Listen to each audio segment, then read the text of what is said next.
54 people suspected of being part of a cybercrime cross-continental syndicate have appeared in the Nigel Magistrates Court. The state alleges the group defrauded thousands of people to the tune of 15 million rand. The modus operandi includes opening false accounts and accessing credit using cloned identities through phishing scams. In one day, the syndicate is alleged to have cleared 6.6 million rand from 21 accounts.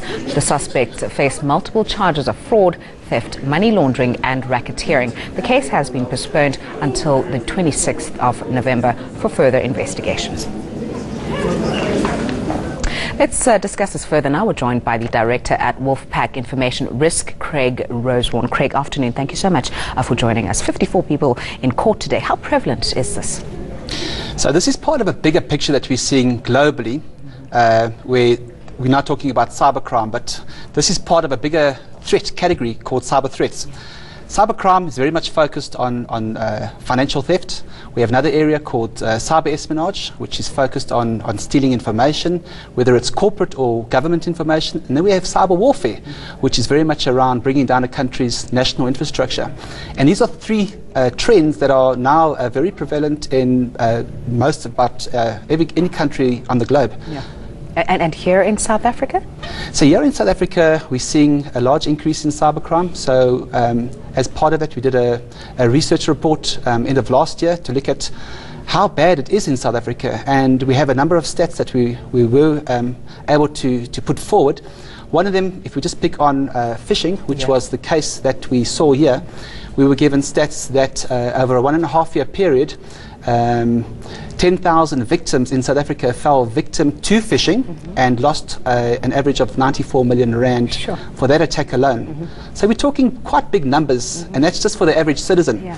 We haven't yet touched on how much money government departments and corporates are losing, but we have put a rough number together, about 2.6 billion rand over a 1.5 year period in the three sectors that we interviewed.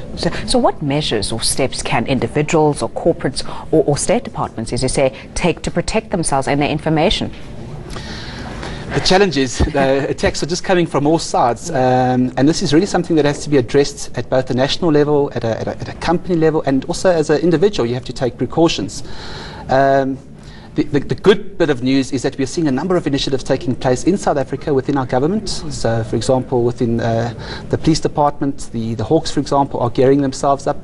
The fact that the syndicate has been caught shows that they are improving in what they are doing.